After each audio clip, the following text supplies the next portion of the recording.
มีคนเคยบอกผมว่าโจรขึ้นบ้าน10 ครั้งยังไม่เท่าไฟไหม้แค่ครั้งเดียว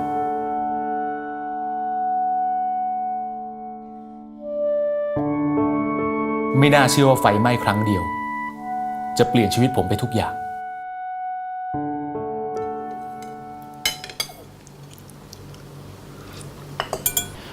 วันนี้ทางทิพยประกันภัยเขาโทรมาหาพ่อเลยนะแล้วก็จะเร่งจัดการให้โดยด่วนละยิ้มหน่อยดิตั้งแต่ไฟไหม้บ้านเนี่ยพ่อไม่เคยเห็นแม่งยิ้มให้พ่อเลยลืมไปเถอะช่วยกันพ่อยังฟิตอยู่นะ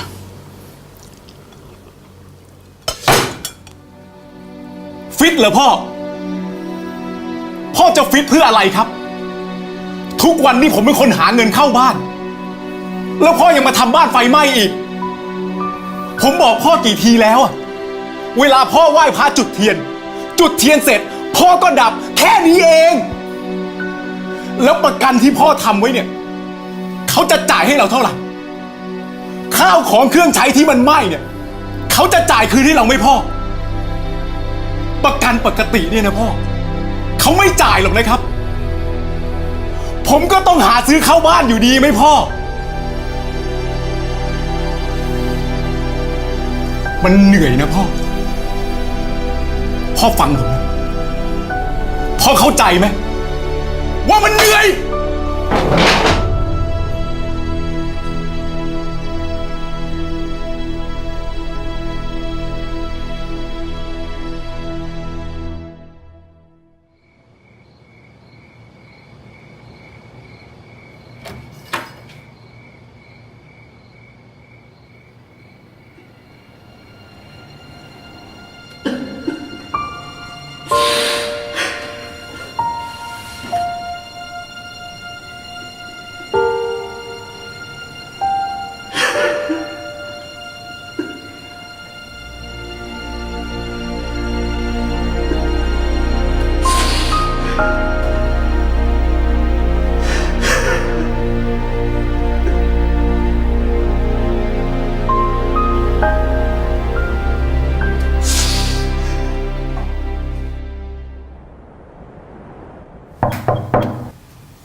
สวัสดีครับผมเจ้าหน้าที่จากทิพยประกันภัยครับจะมาขออนุญาตเรียนสรุปค่าเคลมประกันภัยอัคคีภัยนะครับเข้ามาก่อนสิครับ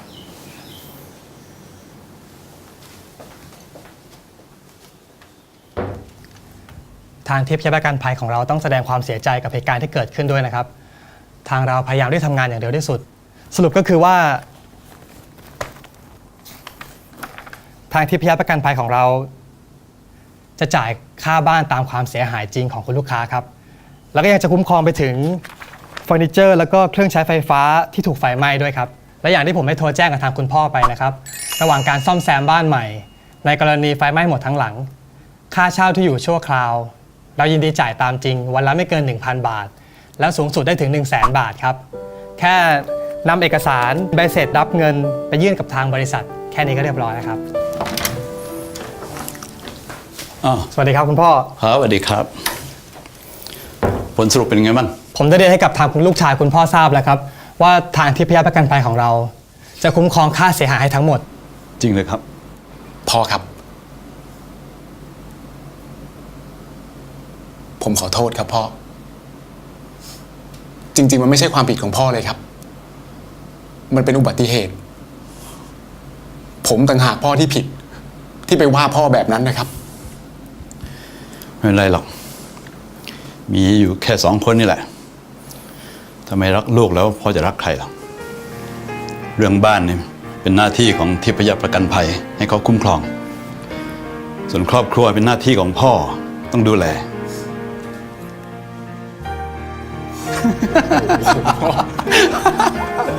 พ